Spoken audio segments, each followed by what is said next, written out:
Yesterday you said it was going to be unreal to play Djokovic. So how does it feel to have beaten him? What does it represent to you? Yeah, no, I mean, yeah, as I said... It's the kind of moment that rewrites history and leaves an entire nation holding its breath. A player from one of the smallest countries on earth, standing tall on the global stage, fighting through tears, pressure, and the weight of expectation to deliver a performance nobody thought was possible.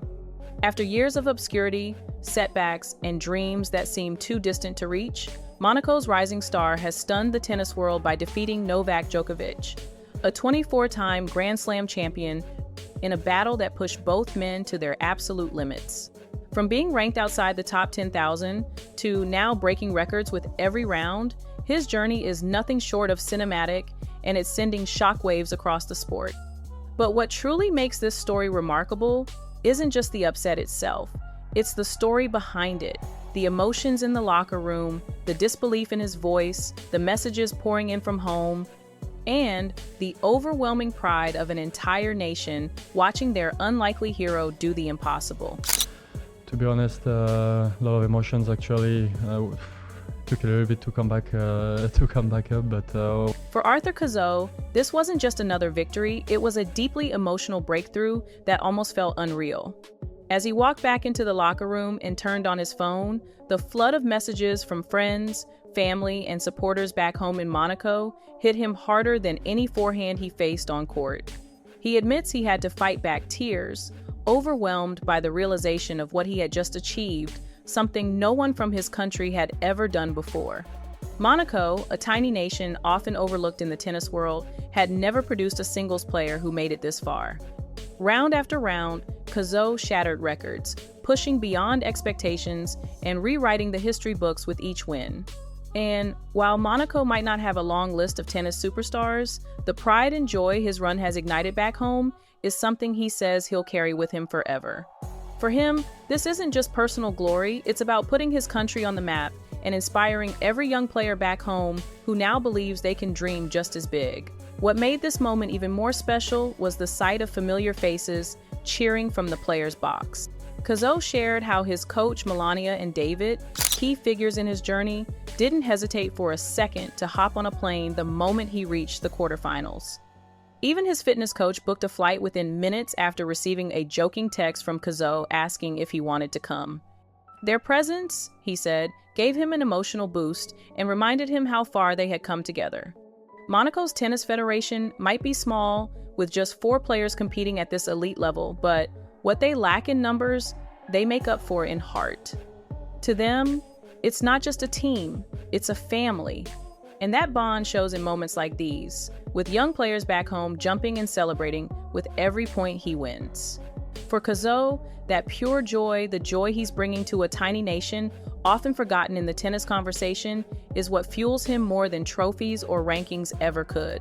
But the defining moment of this historic run came when Cazaux stepped onto the court to face Novak Djokovic, a name that towers over tennis history.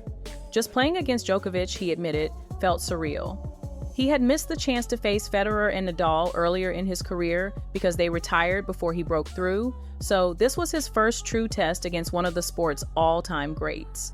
And yet, instead of being overwhelmed by the occasion, Cazaux surprised even himself with how calmly he handled the pressure from the very first point.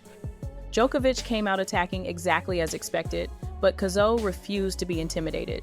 He broke back quickly after losing serve, shifting the momentum and turning the match into a genuine battle. At 38, Djokovic is still playing astonishing tennis, but Cazaux stayed focused on each shot, each serve, each return, blocking out the fact that he was staring down a living legend across the net. That laser-sharp mental focus, he said, was what carried him through, proving that he belonged on the same court as one of the greatest to ever play the game. The mental strength Cazaux displayed became even more evident in the second set, where the match transformed into a gritty test of endurance and nerve. Both players were struggling to hold serve in the early games, with long, punishing rallies pushing them to their limits. Cazaux revealed that even in moments when Djokovic led 30-0 or when his own confidence wavered, he forced himself to stay present and think only about the next shot. Despite a shaky start, he broke back by playing 2 flawless games, a turning point that showed he wasn't just hanging on, he was fighting to win. Djokovic, known for breaking opponents mentally, tried to move him around the court and force errors, and for a moment, Cazaux admitted he became too defensive. But he quickly adjusted, going on the attack and building pressure point by point.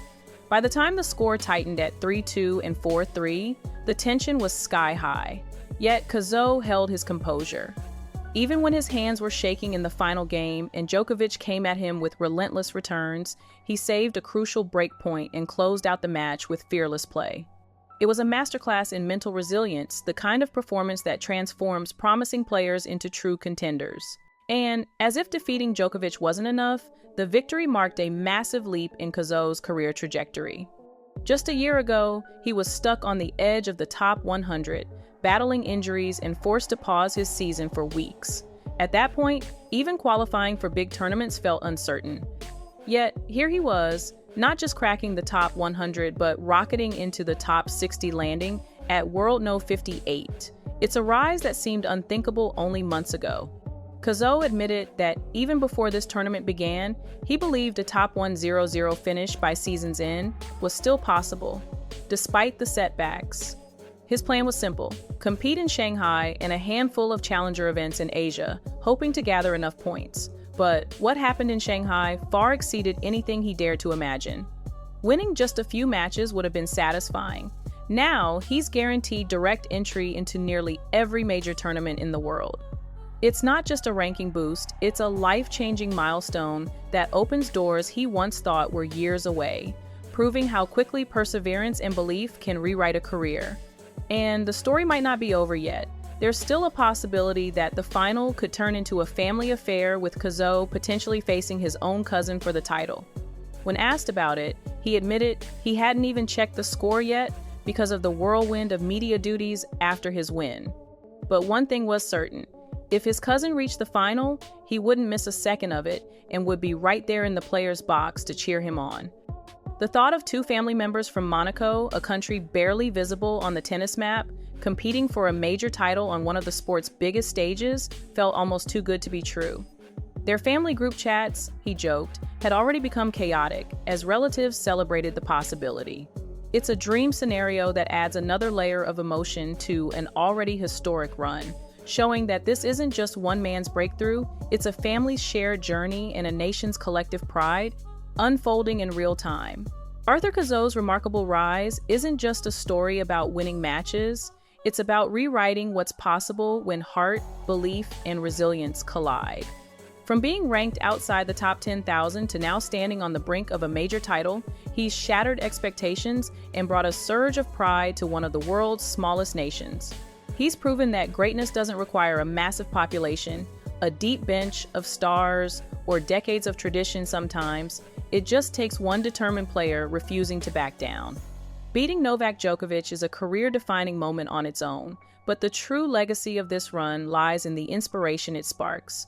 The young players in Monaco watching him and daring to dream, the fans who now believe anything is possible, and a sport reminded that new heroes can emerge from the most unexpected places. Whether or not he wins the final, Arthur Cazaux has already changed the story of Monaco tennis forever, and the world is watching as a new chapter begins.